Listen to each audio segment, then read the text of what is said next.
What's up, everybody? Welcome to Kinda Funny Games Daily for Friday, August 4th, 2017. I'm one of your hosts, Greg Miller, alongside the busiest lady in the business, Andrea Renee. Hello. How are you? I am doing wonderfully. It's Friday. Finally. This week has been long. We've seen a lot of each other this week. I know, right? That's why it's been so long. No, I know. It's been great having you around because Danny O'Dwyer's a deadbeat. New coffee mug again. One of the other ones you've dropped off here? Yes. Show it to me. It just says A. It just says A. That's for right. Andrea. I get it. It's Andy, you can use it sometimes if you want to. Oh, wow. What a nice little nod to Andy Cortez over there. Yeah. All right. What are you going to play this weekend? I'm going to play Pyre this weekend. Okay. I'm going to probably play some more Fortnite. I saw John start playing Patapon last night. Hell yeah, you did. So I'm going to try that out this weekend as well. And did he have fun? Did he enjoy it? Does he need help? Does he need coaching? I can come teach him. I heard him grumbling something about calibration. Oh, this is a weird one. This is what I've been talking about in the show because a few people have written in before, or not. I've gotten a tweet and I've gotten a question on the show about like, hey, I've had trouble. Yeah, there's lag on it, and there wasn't for me. So my question for you would be: are you using a PlayStation 4 Pro and are you using a 4K TV? Not using a 4K TV. Okay. Yes, we have a PlayStation 4 Pro. Okay, interesting. Because like, don't get me wrong, that doesn't solve. That is just when I. Are you saying that I haven't looked at the complaints that 4K and PS4 Pro tend to be the ones that are having trouble? No, I played on the other PS4. No, I don't know because I played it on our PlayStation 4 Pro for the stream, and I believe that TV's 4K, and it was fine. But then when I read the question, I was like, I didn't have any problems, and at home I played on regular PS4. I didn't have any problems, and it was just like the IGN Italia. Well, and for the record, I don't want to say that he had problems because I had my headphones on. Sure. All I heard was like grumble, grumble, calibration, grumble, grumble. Right. Maybe John's just bad at rhythm games now. You think the guy who worked on the harmonics team and shepherded many rock bands and Dance Centrals out the door has rhythm problems? He left it behind. He hung it up. I'm going to let you pick that fight with him. Go ahead, John Drake. Prove me wrong, all right? Platinum Patapon. So good at rhythm games, but you can't do this one. If you didn't know, ladies and gentlemen, this is Kinda Funny Games Daily. Each and every weekday here on a number of platforms, we run you through the video game news you need to know about, getting really in-depth and nerdy with the news, answering your questions, reading your news segments, and having a good old time with you. If you like that, you can watch us record it live at twitch.tv/kindafunnygames. Of course, we don't interact with the chat because we're making a podcast. You need to keep us honest. You can go to kindafunny.com/you're wrong. Tell us what we screw up as we screw it up. At the end of the show, we go through all the notes we screwed up. You can also, of course, get it later, though. YouTube.com/kindafunnygames and podcast services around the globe. No matter where you get it, thank you for listening to the show, enjoying the show, watching the show. It would mean a lot to me if you went to the other platforms, subscribed, left a review, did whatever you needed there. So close to 1,000 reviews on iTunes, he said, without having actually checked that number since Monday. Maybe we've passed it. Who knows? Go kindafunny.com/you're wrong. You can tell me how many iTunes reviews we have up right now. You know what I mean? Piece of housekeeping news for you. Monday, right after Kinda Funny Games Daily, we are streaming episode 1 of Batman Season 2 with Troy Baker, Anthony Gruber. That's Batman and the Joker right here on the show with us, playing some Batman, making some choices, seeing what's up. I think I have to play on PC because the PlayStation 4, I won't have a code yet, which is exciting because then I get to be really mean Batman. Because your save isn't going to import, right? Exactly. In my save on PlayStation 4, I'm nice guy Batman. Well, not nice. I'm Batman. I'm the Batman that Batman should be. You know what I mean? Guy. But now I get to go be bloodthirsty Batman where I break people's arms and hit them with sticks and do all the mean things. See what that does. I think you're going to enjoy yourself. I will. I probably will. For now, let's begin the show with what is and forever will be. I looked over and saw Cool Greg prepping the sound machine. It threw me. With what is and forever will be, the Roper Report. It's very faint. Time. I can't hear it. It was time for some news. Andy, go do it. One more time. What is and forever will be, the Roper Report. Time for some news on a Friday. There are. Hold on. I kept adding stuff. 4 items on the Roper Report. Cool, Greg. There's 4 items on the Roper Report. Oh, Baker's dozen. Sorry, I got it's cool. No, you're learning. This is the first day. Cool Greg's been, driving the shows. This is the first day Kevin is not here at all to like poke him with a stick and make sure everything. I understand there's a lot of moving parts over there. I hate having to do that when Kevin's not here. So I'm glad Cool Greg's there. First story. I got a Destiny 2 dump for you, Andrea Renee. I saw. This 2 is a nuggets lot. of Destiny 2 information here. First off, PC streaming is going to be weird if you want to stream the game to the old Twitch platform or some Mixer. You know what?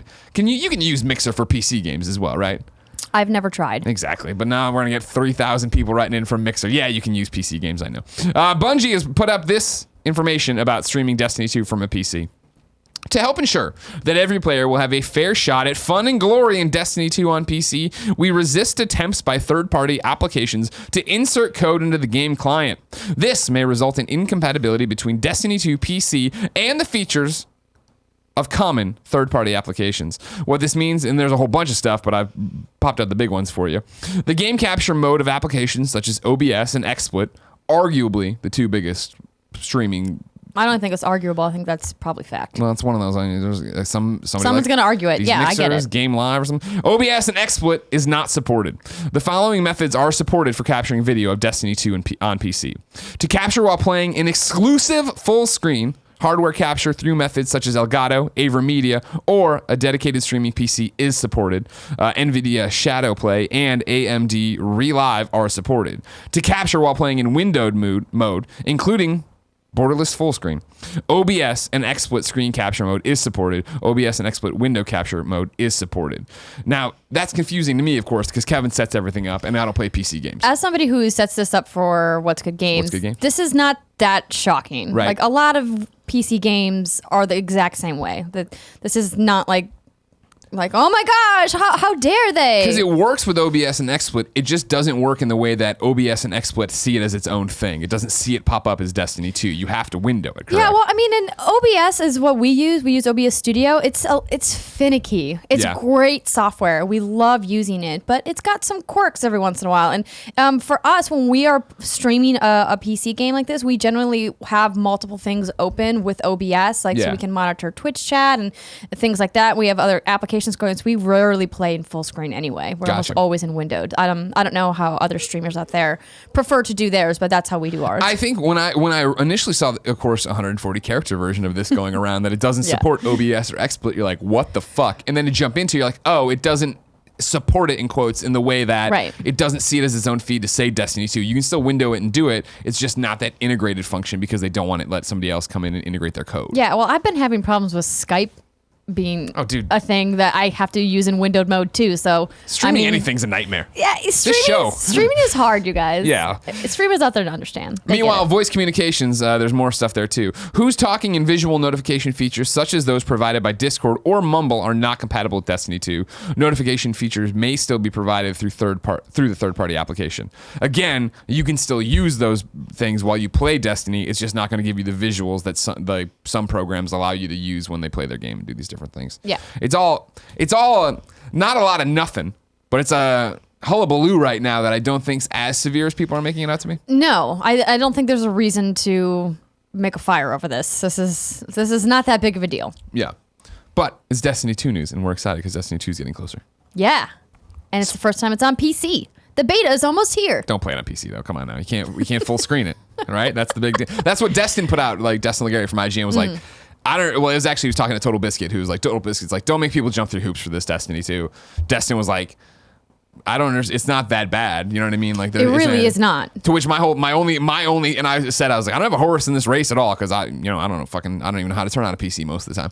But I thought, like, isn't it just the disappointing factor of like, well, I want it in full screen because it's supposed to look so pretty. It's supposed to run so well. Here's the thing about that. Here we go. Lay it on me, Andrea Renee. When you're talking about graphical fidelity and streaming, so few people have access to the kinds of internet speeds that you need to get the full graphic experience from a stream anyway, that I don't know why it would be such a big deal. The vast majority of people who are streaming this game, the people who are on the receiving end, aren't getting it in 4K. Sure. Right? They're maybe getting it in 1080p, but most people are watching it in 720p more than likely. On their phone, yeah. On their phone, on their iPad, you know, if they're watching it on their console or on their computer. But even if you're watching it on a wired internet connection, you're still probably not watching it in its full resolution anyway because you're streaming it. Sure. I think the important part is that you can play this game when you're by yourself, full screen, and get the graphical fidelity. That's more important for the development team to focus on than how it's going to stream. But I get that streaming is a huge part of development now, and more studios are taking into account how is this game going to stream. We just talked about that yesterday, right? Yeah. That Friday the 13th quote from Wes of like, that was the deal. Exactly. The reviews didn't matter. It was, is our game fun? Is it going to stream well? Right, and Destiny has a very active and very large streaming community. And so I would like to hear from people out there, if you are Destiny streamers or you consistently watch Destiny streamers, what resolutions you guys watch it in regularly, what resolution's important to you. You guys can write into us at kindafunny.com/KFGD. Let us know, and we can, hopefully talk about it next week. My thing about it is, when I was making the case of it's beautiful, right? Isn't that why people are upset? It wasn't at all. I mean, it wasn't at all what other people are seeing on the other end of the stream. It was the streamer's preference of, I'm playing it on PC, but I have to window it, so it's not looking as good. Right. That's the only thing I'd see from it. And my question for you, is somebody who's entrenched in the Destiny community, do you see Destiny PC being, and I don't want to say a big deal because I know how many people play PC games, but I feel like, did Destiny 1 blow by a lot of people who are like, well, I only play on PC and I don't have any, like, I have no console, I don't want to jump into a console, I only like PC gaming? I would say there's the audience out there who has been waiting for Destiny on PC is larger than you think it is. I think there's a lot of people who are actually going, and I've talked to several people who are switching platforms specifically to play on PC. You fucking Excel dorks. You want to see what Clippy has to say about playing Destiny 2? I can't deny that when I looked at It's pretty. the PS4 version, the PS4 Pro version of Destiny 2, and the PC version, there was no question the PC version looked better. Yeah. But that's PC gaming in general. I don't think Exactly. that's shocking Right. to anybody. What? Monocle falls out. In other Destiny 2 news, I'm going to jump over to GameSpot. Over there, they listened in on the Activision's earning call, so they have some stuff from CEO Eric Hirschberg. Basically, the DLC plans for Destiny 2 sound pretty sick. Reading from GameSpot. Destiny 2 will be supported with multiple expansions after launch. While these have yet to be fully detailed, Hirschberg stressed that Destiny 2's expansion content is incredibly important. Quote, finally, and maybe most importantly with a game like this, Destiny is so engaging that the follow-on content is almost as important is almost as important, if not as important, as the main game, Hirschberg said. Hirschberg has been open in admitting that Bungie did not release expansion content for Destiny 1 fast enough to meet demand. For the sequel, Activision brought in studios like Vicarious Visions and High Moon Studios to work alongside Bungie. In Hirschberg's words, he said Activision is widening its stable of developers to keep up with demand for more content. I have a little bit of an issue with this. Why? You don't like these other people coming in and muddling up the waters? No, I'm happy for other studios, especially since those two studios have made great games. Uh-huh. So I'm happy for them to come in and work on content. My problem is that Destiny Vanilla was severely lacking in content, and the fact that they're breaking out DLC and intentionally making these expansions really robust and not putting that content into the base game is my problem. Okay. I spent a lot of money on all of the Destiny expansions, buying multiple Destiny discs, getting the collector's edition. I probably spent at least $300 on Destiny. Nice. Over a couple of years. Yeah. That's a lot for Oh, a yeah. game, especially when you compare it to a game like GTA 5. Yeah. Who's like, hey, for $60, you get it all. Yeah. And so I'm frustrated that Activision is saying this headline on GameSpot says Destiny 2 DLC could be as important as the main game. Why is that a thing? Your DLC should never supersede your base game, in my personal opinion. I think it's a nice compliment, and I really enjoy it. And I actually thought the expansions were better than the base game. And that is a hard thing for me to square, because if I'm paying $60 or more in some territories for a game and you're withholding giant chunks of the content out, that's not okay. Interesting. I am all for DLC. Add to the story. Maybe you need more time to work on stuff. When you're working on a sequel that was already pushed back a full year, and you're telling me if that's going to be the excuse as to why it's DLC and not in the game, I'm going to have a hard time believing that. Mm-hmm. But I thought it was a good argument that you made about it has to be DLC because they need more time to actually make it functional. Sure. That makes sense. But for this case, Is that the case? See, I like this one because I think it's an interesting model of, all right, Bungie, you're making Destiny 2, make your game, do this different stuff. Y'all fucked up how you did expansions before. So we're getting these 2 other studios that we like and charging them with making expansion content that we can see in the first wave in 6 months, the next one 6 months after that. And this is in my head. They haven't announced scheduling or anything like that. That's the way I'm seeing it. I'm hoping that Destiny 2, when we get it, especially based on the Destiny 2 event, which was like, we heard you, there is more content in this, but they haven't shown any of that content. I don't want to know. I just want to get and play. I don't care. Yeah, but I need something. I need bullshit. You do. You're not going to play Destiny 2 on day off. Look, full stop. I'm buying everything. Like you all know that. Yeah. But I feel compelled to say that I'm kind of irritated by the fact that Activision is withholding DLC content because the base game in Destiny was not good enough. Sure. It got excellent, but it wasn't good enough. Sure. And from what I've seen from Destiny 2, it really feels like Destiny 1.5. And the fact that they're holding content for expansions makes me go, But are they holding it or working on it? That's the thing. I still they've been working on this game for a couple of years at this point. Sure, but when did they bring in, you think, Vicarious and High Moon for this? I don't know. Should we ask them? That'd be nice, yeah. Okay. That'd be the easiest way to do it. I'm giving benefit of the doubt that it was Destiny or Bungie do this for Destiny 2. They did. It gets pushed back a year. They're still working on it. They finally figure out their systems, how the characters play and work this way, what worlds they are doing, and then you talk to somebody else about like, cool, Vicarious, High Moon, what are your ideas for what you'd want to do? You talk to somebody from Bungie, you see how that hits with the schedule and keep going that way. Yeah. Because I don't think there was ever going to be a time where, cool, we want to put these things into Destiny 2 as the base game. Like, we want you to have these missions from the get-go. But I say that hoping that it's not Destiny 1 where it is like, oh, this is it? I'm back on the fucking moon patrolling. Great, okay. Yeah, I'm really deathly afraid that that's what it's going to be. And I'm in a position of privilege where I can afford to buy all of the expansions and I can afford to wait. But for people out there that only can buy maybe a handful, like 2 or 3 games a year or less, like, why should they have to be forced to buy all of these expansions to get the best experience? That's true. Yeah. I mean, I'm usually the person who's like, but the devs need money too, right? Like, I am that person on this show. Yeah. But in this case, Activision, they're fine. They have enough money. They're good. They could put more in the base game and give it to players. Okay. We'll have to see. That's all I'm saying. We'll see in September how much content's in there, and we'll go from there and see if we should be pissed or happy. Okay. I don't want to be pissed, Bungie. I really love your game. Well, you're going to buy it Don't all make me anyway. mad. You're just going to buy it all anyway and give them the money. Sticking with this Hirschberg fellow, on the same Activision's earning call, GameSpot broke out another story about what Crash's success means. We talked about this yesterday on Kind of Funny Games Daily, where we were hypothesizing, but we had while we were hypothesizing, the truth got published. So, jumping in there to another quote, "We knew that there was a passionate audience out there for Crash. Full disclosure, myself among them, but we had no idea.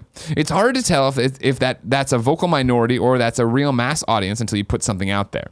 Crash has surpassed all of our expectations by a pretty wide margin. So this is a strategy that clearly has our attention. And while there are no new announcements today, I think you can be confident there will be more activity like this in the future with more great IP. The other opportunity beyond remasters is to look at some of our classic IP and ask whether or not it can be reborn as on a new platform, like what we're doing with Skylanders on mobile. Our IP library is an asset that, when done right, can be very powerful." Spyro's coming, huh? It's confirmed. The one thing that gets me excited is when Tim brings up Crash Team Racing. Because I love kart racers, and it's a kart racer that passed me by that I never played, and I know so many people love. If they put that back out remastered, I'll put up with Spyro being back. Because Spyro has always sucked. Full stop. He was a little purple shit dragon we didn't need. I was happy to see him banished to the land of Skylanders and then overshadowed by all the Skylanders.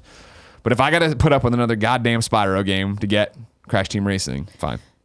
I have some news for you, Greg. Oh, God, no. You do not have to play Spyro if it comes out. No, it's no not one's about, going to force you to do it. No, it's not about playing it. It's about seeing it. It's about hearing about it all the time, having this damn dragon walking around. No. But he's so cute. Yeah, here we go. See, it's already starting. Jen's a big fan, too. I'm never going to get away from this thing. Just succumb. It'll be okay. Number 3. The Last of Us 2 might be in Seattle at some point, maybe during the game.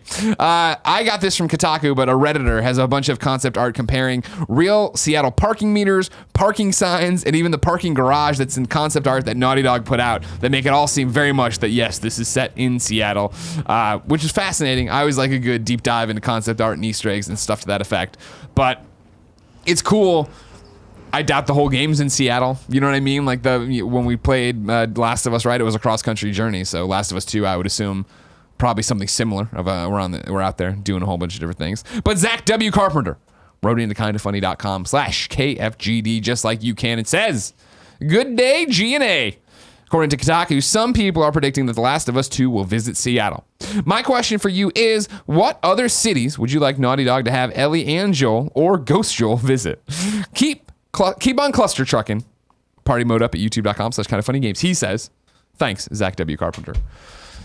Do you care where The Last of Us goes? Nope. Yeah, see, that's the thing where it's like, when this popped, I was like, oh, that's a cool, and I'm like, oh, wait, no, The Last of Us 1 went through so many major cities and things, and I just was fine with it. And it was like, I don't even really remember. I remember the Colorado one because they went to a university there and went through like the medical department or whatever, but it's just like, whatever. Go wherever you want to go. I don't care. I remember before Fallout 4 was announced, like in the years preceding that announcement, there was all this speculation about it being at, MIT and Boston and all that stuff. And I was like, cool, awesome. Is there more to this conversation? Yeah, I know, right? Yeah. It's fun to figure out where stuff's going to be, and especially when it's like, I always love some good-natured internet sleuthing. Yes. Going around and comparing these, and like the stuff the guy put up on Reddit is actually really like, damn, like this is really good work here, and like the way they all cobbled it together to find the real parking garage it's clearly based on. It was like, good on you guys. You know what I mean? Yeah, absolutely. But, I don't really care where it ends up. I mean, it's all like the thing is, it'll be even further along in the decline of civilization. I guess we go to more cities. I like walking around a city. Even Last of Us 2 was in Boston or whatever, and even then it was like, oh, there's the gold dome of like City Hall or whatever it was. It's like, I don't know Boston well enough for this to matter to me. So if they went to Chicago, that'd be cool. Seattle's we've been to enough for PAXs that I'd like, especially after living in it in Infamous Second Son for so long. It'd be cool to see something there. But I should go back and play that game. You should. It was really good. It was really good. Good Sucker gameplay. Punch, what are you doing? Yeah, I know, Tell us. Sucker Punch. What the fuck is going on? Shuhei, stop teasing us with it. God, that's another. We're talking about remasters, by the way. Infamous 1 and 2. Come on, put them out remastered. Collection? New trophy sets. Yeah, come on, do it. Do it. What are you afraid of? Money, PlayStation? Number 4. We're going to burn through these. If you find something interesting to talk about, we can. But I want to make sure I'm giving you the comprehensive news on Kind of Funny Games Daily. The fiscal quarter, of course, ended June 30th. That meant Square Enix and Sega popped up with more information from there. I'm quoting from GameSpot again. It's funny. I usually vary it up a lot. A lot of GameSpot in this one. You know why? And I have to give them props. They have a very excellent news section. Yeah, they do. It's expansive. It covers everything. Mm-hmm. So for Square, it was a period without any major new game releases, although there were still some bright spots. MMO net sales for the quarter were 9.3 billion yen, over 3 billion more than during last quarter in the previous year. This is, of course, because of Final Fantasy XIV Stormblood expansion, or at least in part 2. On the traditional package game size, net sales were down due to the lack of new releases. However, Square Enix did see quote-unquote strong download sales of its catalog titles, specifically calling out Nier Automata. Yeah. This led to the company's console games generating more operating income, the amount the company earns before deducting taxes or interest, when compared to the same period a year ago. Meanwhile, for Sega, as revealed recently, Sega stated that Persona 5 has shipped a combined 1.8 million units worldwide since its Japanese release last year and the April 2017 launch internationally. A regional breakdown was not shared, but the company said the RPG, quote-unquote, performed well outside of Japan. The performance of Sega's other 2 major game releases during the quarter, Dawn of War 3 and Endless Space 2, were not specified. Once again, Sega called out the success of Phantasy Star Online 2, which frustratingly remains unavailable in the West. Sega noted that despite turning 5 years old in July, it continues to perform strongly. It also called attention to the launch of a large-scale update, Episode 5, from late last month as a sign of continued support. There was, however, still no word regarding the international release of the online RPG. Sales for the quarter were 107.2 billion yen, up 70.6 billion during the same quarter a year ago. That increase can be attributed most entirely to the pachinko business, which saw sales jump from 54.9 billion yen to 21.2 billion yen, thanks to strong sales of Hokuto No Ken 7 Resurrection. Fucking nailed it. Crushed it. So there you go, Andrea. Got anything to say other than the fact that it's these online games that continue to push this? Games as services? I think that's not surprising. The buzzword of this week for us? Yeah, exactly. I mean, they give players an opportunity to stay involved on an ongoing basis and also give those publishers money on an ongoing basis. Yeah. What a strategy. Who would have thought that works, right? Let me just keep you online all the time. You just have to keep feeding us money. It's interesting to me as we continue to talk about games as services and see then, I guess, that be a reflection or us be a reflection of the same business model, right? In the way that Kind of Funny can exist because of your support on Patreon, because of you buying merch, because of you doing these things. And we can be a admittedly small YouTube channel, admittedly small pool of best friends compared to IGN, compared to Philip DeFranco, compared to other people in the space. But the support we get from the audience keeps us going, and we are successful, and people see that and talk about it and do it in the same way. I don't know many people playing Final Fantasy 14 right now online, but I know they are there, and the few people I do know that are into it are super into it and buy a bunch of different things, making it, and the same thing with Phantasy Star in Japan and all these different things where it's not a movement like Minecraft, and it's not a movement even to PUBG level, at least now in terms of buzz, where nobody can get away from it, but it's there, and it keeps them going. Yeah, absolutely. It's pretty awesome. Andrea. Yes. If I didn't want to play these games as services and I wanted to play new stuff that came to them. Before you go to the next segment, yesterday we didn't talk about a story that I think we should have talked about. Oh my God. We dropped the ball? I mean, we completely didn't cover the fact that the WNBA is now in the NBA Live 18, did we? Oh, no, we didn't. This is kind of a big story that we just completely missed. Sure. Well, it's on the record that you and I both hate women. Yes. I mean, no. Wait, what? No, yeah, that is huge. You're right. We missed that yesterday. So in case you missed the story as well, it was announced that NBA Live 18 will not only contain all the players you know and love, and sometimes love to hate, it will also include a roster of professional athletes from the Women's National Basketball Association, or the WNBA. So this is a story I'm reading from Eurogamer. It is the first time in video game history to use WNBA players, according to EA. So in order to replicate these players, they went up to EA Tiburon just like the male players do and got their faces scanned and everything. So these are actual players. And a statement from Sean O'Brien, an executive producer on the series, says, "We are extremely proud to partner with the WNBA and the Women's National Basketball Players Association. The WNBA is home to some of the most incredible athletes on the planet, and we've been working hard to integrate them into our game in an authentic and meaningful way. We're delighted to collaborate and make history with EA as NBA Live 18 becomes the first video game to feature the WNBA's full roster of teams and players," says WNBA President Lisa Borders. It's going to launch in September for PS4, Xbox One, and a demo will be available on August 11th. Awesome. Yeah, I thought this was a great story because representation in games is a conversation that we're having more and more often. And I think the more people that can be represented in games, the better. And there are so few sports where there are female professional leagues. Right. And the WNBA is an excellent example of a league that has a lot of publicity is maybe the word I'm looking for, outside of just people who are fans of the sport. People know what the WNBA exactly. is. Like if 100%. I said WNBA, you wouldn't be confused about what I was talking about. Exactly. And so these players, I think, deserve the recognition just alongside the male players. And I think this is awesome. And I'm really happy to see that EA Sports has done this. It's an interesting thing to see EA and NBA Live beat 2K and NBA 2K to something. Because NBA 2K has, of course, run away with that market share, right? That game is so successful, and we see it all the time on NPD, and it's on downloads. It's a juggernaut, and that is the basketball game, to the point that there was a time where EA was like, nope, we're just done making NBA games for a while. Yeah. Canceled the Live once, actually, after we had review code at IGN. And they're just like, we're not going to put it up. Well, EA has shown that they're a company where diversity is important. They routinely get awarded for their company culture around diversity. They're part of the Pride Festival here in San Francisco every year. They obviously put women in FIFA, and so they kind of have a precedence for doing this now. So it's not surprising to me that 2K didn't get to it first, because EA has already said, like, hey, we want to do this. Sure. But I think it, kind of says to 2K, hey, we did it. And why aren't you doing it? And that's the big question, right? Well, the 2K, not 18, obviously, but 19, I guess, have that, or how? Because I feel like they have been so great at dominating that landscape and really being there. Do they see this, and what do they think? And this is what we always talk about, why competition in games matters.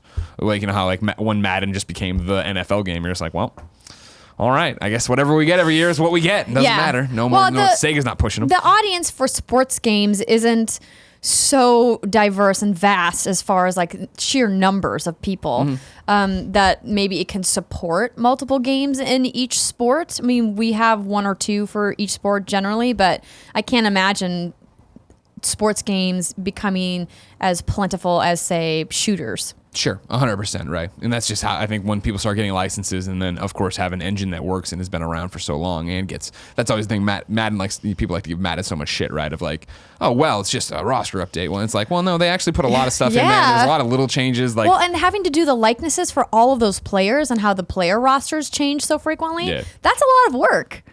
So now get back to good on you, EA, for putting the WNBA in NBA like 18. Agreed. Now, let's check in on the official list of upcoming software across each and every platform is listed by the Kind of Funny Games Daily show hosts each and every weekday.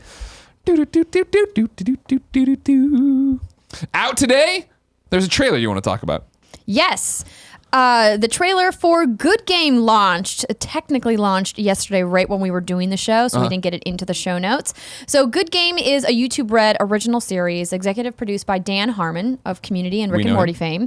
And it's also being produced by Michelle Morrow and Jesse Cox, who are well-known YouTube personalities. And it's a parody film about esports. And if you watch the trailer, it looks a lot like Dodgeball, but for esports. Okay. At least that's the thing that I thought of when I watched it. I was like, this is like Dodgeball, but it's up on YouTube. You can go watch the trailer. Exactly. Right, so I just do you know wanted when to it starts? Because this is a YouTube Red program, right? Correct.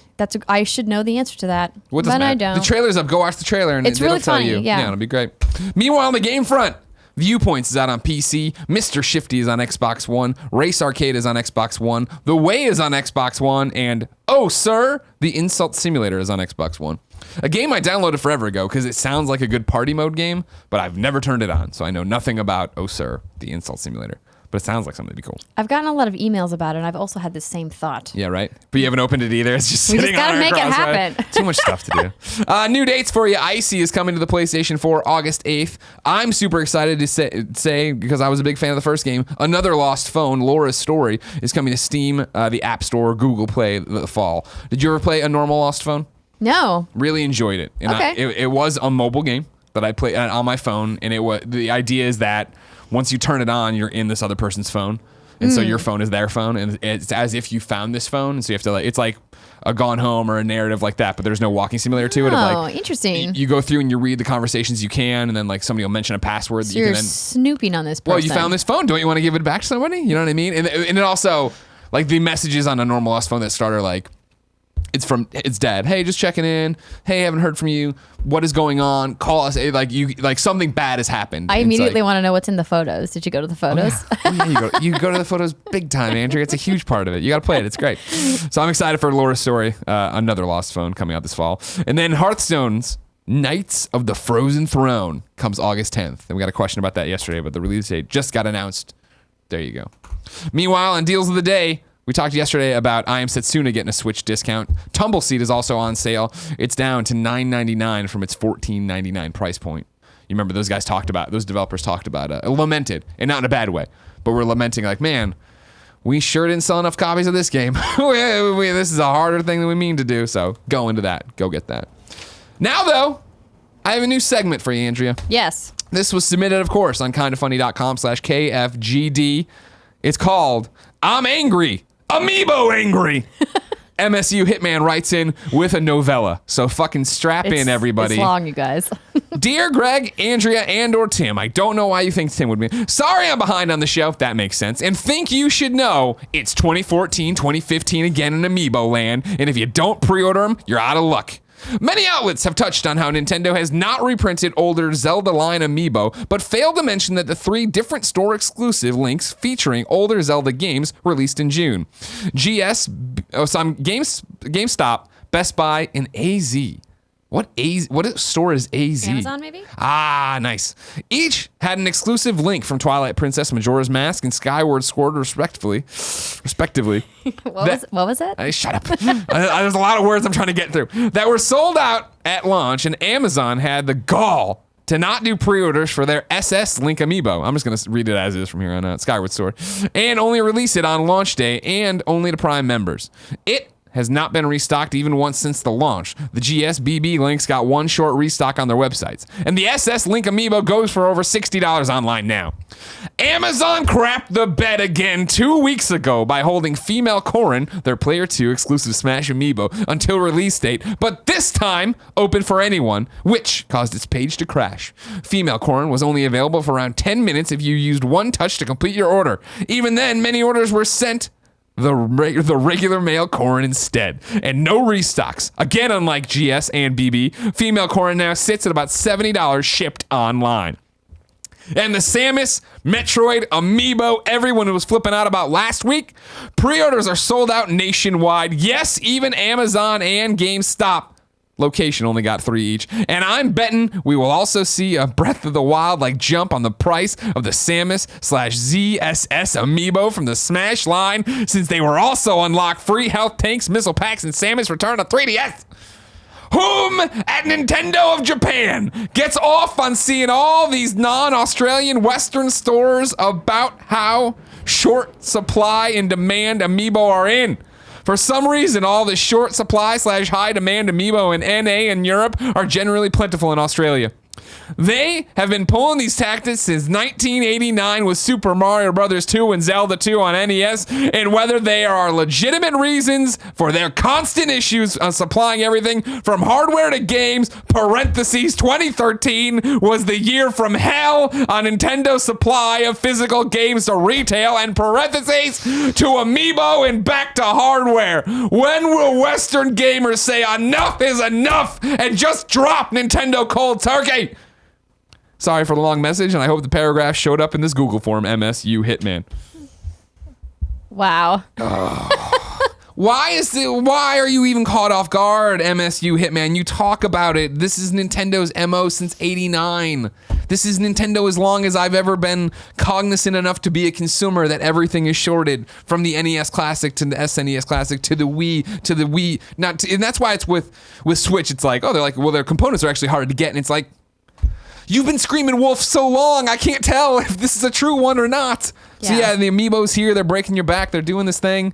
I don't know. Nintendo's weird, and they like having this conversation around them, clearly. That's got to be the case. They like being in short supply. They like having everybody riled up. They like seeing things being gouged. It has to be. That's the only thing. They like being that conversation.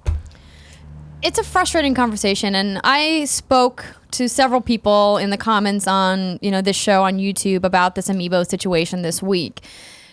I said earlier in the week that it would be better for Nintendo to make the digital content that's locked to these amiibos available as a digital download at some point. If they want to create this exclusivity period at the beginning for like 30 days or whatever, sure. I get that. A lot of companies do that. But then make it available for this exact reason, that not everybody's going to get one. Everybody who wants to play hard mode on Metroid is not going to be able to buy that amiibo. Like, that's Fusion just mode, which is its super hard mode. Excuse me. Just letting you know. I apologize. It's okay. I'm saving you the kindoffunny.com/your-roll. Thank you. Regardless, it's a piece of content that's locked. Yeah. And there are people that want that content, that no matter what they do, they're not going to be able to get their hands on this amiibo. And that's really frustrating for fans. And Nintendo keeps doing it. And the comment that I left at the end of the day was, well, if you guys want this to change, me calling Nintendo out for it isn't going to make it change. Yeah. I can call Nintendo out and say, hey, you should make everything available for digital download if you are convinced you need to charge for it, which they don't need to, but they're going to. Or you guys out there have to stop buying Nintendo in protest. because that's the only way they're going to change is if they start losing money. And that sucks because if you're a fan, you want that content. And the problem you don't want to have to boycott the stuff that you love. And this is the problem is that it's what we're talking about is impossible to happen. Because even if you got a large percentage of people to be like, well, I'm not going to buy amiibos anymore. There are so many more that will still buy this limited supply that they'll have them all. And then Nintendo doesn't care if you put them on eBay and you're not getting $70. Well, and that's the problem is that resellers are really the ones who are screwing everybody. It's people that come in intending to buy bulk amounts and then sell them for a premium price on a third-party site.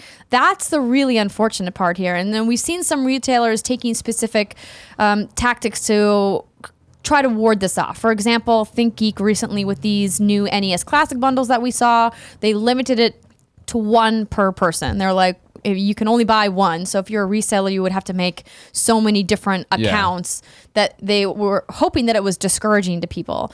So unless retailers start taking accounts to help offset the shortage problem to prevent resellers from gobbling up the market and then charging a premium price for it, we are really kind of stuck here. I don't know why Nintendo just isn't making more. That's the easiest solution. They like period. They just like make more, being Nintendo. This conversation. They like this conversation. They make enough money apparently. This is what we were talking about with SNESs, right? Of just like the profit loss ratio. They know the number where it's going to be. It's profitable for them, and they're happy with that profit, and they don't want to push it further because I guess then the profits would go down, or the risk goes up, or there's a slider they teach you in business school that I don't know about, but that's what it's got to be. And they like being the hard to find thing. They like being this. And it's not exclusive to Nintendo, and it's not exclusive to video games. I think of Beanie Babies. I think of Power Ranger figs. I think of Teddy Ruxpins. Like, this is a problem as old as any consumerism ever. It's just the fact that whereas Teddy Ruxpin was a problem for one Christmas and Proton Packs for Kenner were a problem one Christmas, Nintendo likes being the problem every Christmas. Every Christmas. They love being the ones that you just can't buy their shit, and it's a big deal.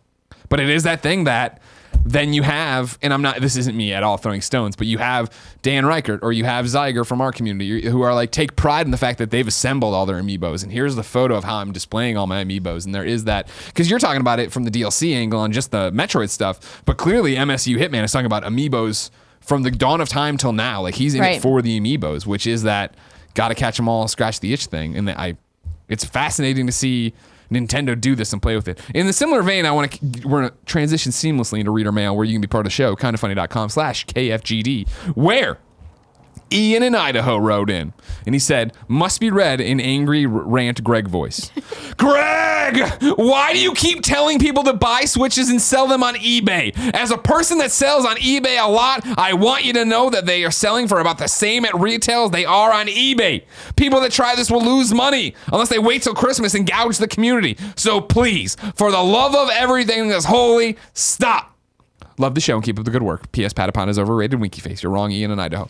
As I talked about with Tim this week on this front, I'm not saying I'm saying if you see a Switch, buy the Switch and sell it, not to gouge someone on eBay, to get it to someone in San Francisco, in Chicago where they aren't, that they have the chance to buy it. As I said on that same show with Tim, I'm like, if you want to go opposite, go to the Kinda Funny Reddit and say, hey, I have a Switch. Who wants to buy it? That's really complicated, and you might get fucked over, and somebody DMs and takes your money. But I'm saying there are people, our friends, who want Switches, but they are not in their area. And when you go to Amazon, they're not on Amazon. So when I see people walk through their Walmart in Timbuktu, wherever, and see 7 on the shelf, I'm like, buy them and put them on eBay. I don't think you're going to buy them and put them on eBay and put yourself through college on that money or something to that effect. But you're getting them out there, and you might make enough to get some money off of it. I think this is a good clarification you made, because as someone who sits next to you, it did sound like you were like, sell them on eBay, make some money. I hear you, and that's not what I meant it to be. The example I gave with Tim when we were talking about it is that when PlayStation 2 came out, I got dropped into the Funko Land in town got less than they were supposed to, so I got put in the second wave of pre-orders. So I camped out at Meijer, bought a PS2 on launch day. So then 2 weeks later or whatever it was, when I got my PS2 from Funko Land, I turned around and put it on eBay, I think, and it was eBay or something local, whatever. But I sold it for like $20, $30 more than what it was. It wasn't like there was a bidding war and I, retired off of it. It was like there was somebody else who wanted this, and I wanted to get it out to them. And granted, that's a bit different because that PlayStation 2 was going to sell regardless. But that's the whole thing, is I'm not saying go wait in a line at Walmart when they say they're going to have 4. But like for these people who are just sending me Twitter shots of like, hey, there's all these Switches here. And then like, do you want one? I'm like, no, I don't want one. Like, that's not the point. Like, there's other people out there who want it, just don't have it. God damn it. Nintendo, make it easy. Final Nintendo question for now. Alan Gamble writes in with a good palate cleanser. Quick one. Favorite item in Mario Kart? The star. Oh. In new Mario Kart, I do like Bullet Bill. Yeah. Okay. That's really fun. Yeah. For me, it's got to be Red Shell. It's so versatile. It is. You know what I mean? I get it. Because green shells, I hate. You get the green shell, like, oh, God. And I hold it behind me for defense, of course. But red shell, I can hold behind me for defense. Somebody pulls ahead, I got the chance to turn it around and throw it out there. I like it. It's simple. It's beautiful. It's what it's all about. DeBears33 says, hello, Greg and Andrea. With all the discussion of upcoming games this year, I was wondering why I'm not hearing more about Hidden Agenda. Until Dawn was my favorite game of 2015. This seems to be the follow-up. It was poorly announced at E3 and is set for 2017. I was just wondering if you are excited or why there hasn't been much news or talk about it. I feel like we got this exact same question immediately after E3. Yeah. Well, what happened is right after E3 is, to bring you up to speed on Hidden Agenda, it was that it got announced during that pre-show for PlayStation's conference, so we were talking over it, we weren't paying attention, and then a person wrote in one of the first episodes of Kinda Funny Games Daily and asked about Hidden Agenda, and I had to go look it up, and I was like, holy shit, this looks awesome. Yes, they dropped the ball marketing, I think a lot of people missed it there, and I think that was just the ship leaving the station on that one game. Not to mention that it was weird for them to be like, hey, Supermassive's got 3 games. Like, but that's a lot of games. How do we focus on all this? Yeah, it's tough because we haven't really seen... I haven't gotten hands-on with this game. I haven't seen a gameplay demo of it. It's tough to know if it's going to be something similar in length and scope as Until Dawn, or if it's going to be a shorter experience. It's shorter because it plays like a board game. Yeah, and then you have the mobile component where people can jump into the game. Well, that's the only component. So it's one of the PlayLink games where it's being played on screen. The game's playing out, and you all have your phones or whatever. It's similar to That's You, where nobody's playing with a controller. Everybody has their phone. Oh, I didn't know that there was no controller component. Right. So the idea is that if you're at home and you haven't watched it, go watch the YouTube videos of it. I'm super impressed with it. I can't wait to do party modes with it. But the idea is that it looks like Until Dawn with the character, but then choices pop up of, talk to this guy or go that way or whatever. And then on your phone, you have to vote, and whoever the vote gets to, they make that choice. The thing is, before you start the game, you get cards that are called Hidden Agenda cards, and they change every game, obviously. So you have a hidden agenda of trying to make it happen that this happens. So you go through this detective mystery trying to make all this shit happen. It seems super cool, but it was just dropped there. It was part of the PlayLink thing, but That's You. That's You is like, it's like Drawful. It's like a Jackbox party game. I got that. It's easy to wrap my head around. Whereas this one is more like Secret Hitler or the Batman card game where you all have like an agenda. You're trying to make something happen, but the other players don't know what that is. Seems super cool. I didn't know, like you say, it's set for 2017. I didn't know that. I haven't seen any lists of it. I haven't seen an official date for it. That's a big problem why people aren't talking about it. Hopefully when they get that, we'll get more. I've talked to PlayStation about it when they came through and did the That's You Let's Play with us for youtube.com/kindoffunnygames. I was like, by the way, Hidden Agenda looks awesome. I want that as soon as you can get it to me. So hopefully one day we will. I want to do, one more-ish. Yeah, okay. All right. We're going to talk to Pickle. Pickle wrote in to kindoffunny.com/KFGD, just like you can. It says, Dear Greg and Colin, then parentheses, ha ha ha ha ha, I'm so fucking funny, but seriously, I do miss him. Hi, Andrea. I know it's your beautiful face there again today. Pickle says, Death Stranding tech demo video? Are you fucking kidding me with this shit? Why is it that every Kojima game always has to have these tiny little tidbit announcements that don't do anything? The video is 15 seconds long. Why is this news? Do you guys feel the same way? Am I the odd man out in thinking this stuff is absolutely pointless? Thanks, guys. Have a fantabulous weekend. Ketchicon Pickle.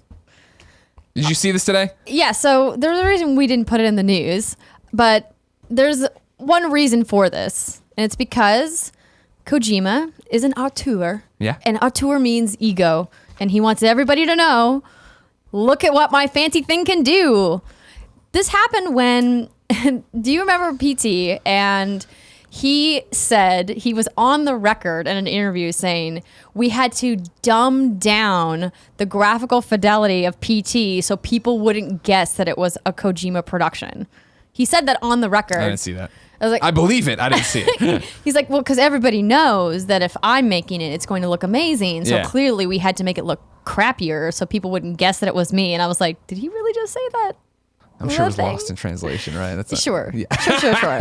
Listen, there's no doubt that he makes fantastic games. Yeah. Like, no one's disputing that. Yeah. But this is what this is. It's him being like, hey, I made something really fucking cool. You want to look at it? Here you go. Yeah. A little slice. Yeah, if you didn't see the video, it's a 15-second video showing how cool the fog is in the new engine, Decima engine or whatever. So it's like, just a landscape and the fog keeps rolling into It's for his hardcore fans, and I'm sure they ate it all up, and that's great. Go for it. It's one of those, we talk about a game exposing too much before release, and this is them just stoking the fire with the littlest of information to keep you thinking about Death Stranding and talking about Death Stranding and talking about Kojima and bringing up all this stuff. The problem, though, is that this game probably isn't coming for at least another 2 years. Oh, yeah, I am 100% with you. Yeah, don't get me that was always the thing where Colin and I would say that of like, this game is far away. People are like, nah, no way. I'm like, okay, you know what I mean? And you talked to, I did that 2-hour interview with him and we were talking about there, and it's very much like they felt like they had like the bones of the game and now they're putting things over it. And it's like, okay, that's still a ways away. And like, I want to go see it and play it and do all these different things. But even when Sean Layden's like, I've played it and it's spectacular. I'm like, I'm sure you've played in the world or one of their maps or whatever and like moved around. I don't think there's not a game yet. You didn't like run a mission in not Phantom Pain, Death Stranding to go see what's happening. Well, and I'm sure Kojima and his team had to put together a pretty robust demo in order to convince PlayStation to fund it, right? Yeah. So maybe that's what he is referring to. Even I don't even know if they had that. The way they talk about it, it definitely sounds like they were like, here's our idea, and here's like concept art, and here's like the most basic of basic things. You think that PlayStation funded it off concept art? Yes. Well, I mean, I'm sure I don't think they had an extensive playable, here's a vertical slice. I think they probably had maybe wire mesh, Maya stuff of people like running around or whatever. Stuff, yeah. But I think it was all proof of concept. And I think in PlayStation were like, here's the check. You're Hideo Kojima. Yes. Well, like, we're not going to let anybody else take you. I think you're. I mean, the interviews when they talked to him were like, why did you go there? Or why did you do this with PlayStation exclusive? He's like, well, they're not going to say on the record that like, what Kojima did. Well, I mean, Kojima would, but. Yeah. Okay. I'm just saying. I mean, maybe I'm totally wrong. Maybe he had a great vertical slice. Maybe he had this. I think the studio was understaffed at the time. It didn't even exist yet, right? Like Kojima Productions, the new version, new school. Next time you see Kojima, will you ask him? I will, yeah. We'll look it up and we'll get to it. Because I remember there being a quote from him just being like, yeah, I've worked with them before and they trusted my vision and I didn't have to show them anything. I don't know. Trust me. I'm sure he could have done that with anybody. He could have totally walked into Xbox and been like this. Valve, okay. Like Gabe Newell had been like, take 3 decades and make whatever you want. Well, I think the decision to work with him was a no-brainer, but what I'm referring to is the amount of money that they're giving him. So if he was like, I want $150 million to make this blockbuster game with these amazing actors, with these over-the-top graphics, I don't think Sony would just be like, sure, here you go. Here's a check. That was my point. Okay. Well, I'm just saying I think we're on the same page. Okay. I don't think there was this vertical slice that looked like Phantom Pain or something where like, oh, okay, I'm playing and I know what I'm doing. Wouldn't it be cool if there was? Can you imagine if they were like, by the way, it's 2019, fuck everybody. I'd be like, what? Oh my God, Kojima, yeah. They just had something ready to go, like out the door. It'd be fucking amazing. Andrea, it's time to squad up. Let's do it. This is where one of you writes into kindafunny.com/KFGD, giving me your username on whatever platform you're playing games on. You tell me the game you need help with. We read your name in the game here. Then the other best friends out there friend you. You all go out and play. You have a good time.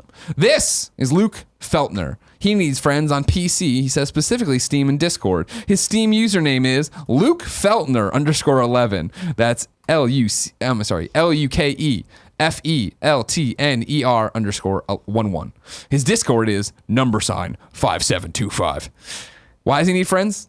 I need friends to play PlayerUnknown's Battlegrounds with. I have about 170 hours in the game, but I have 0 chicken dinners. Parentheses, that's what we losers call a win, Greg.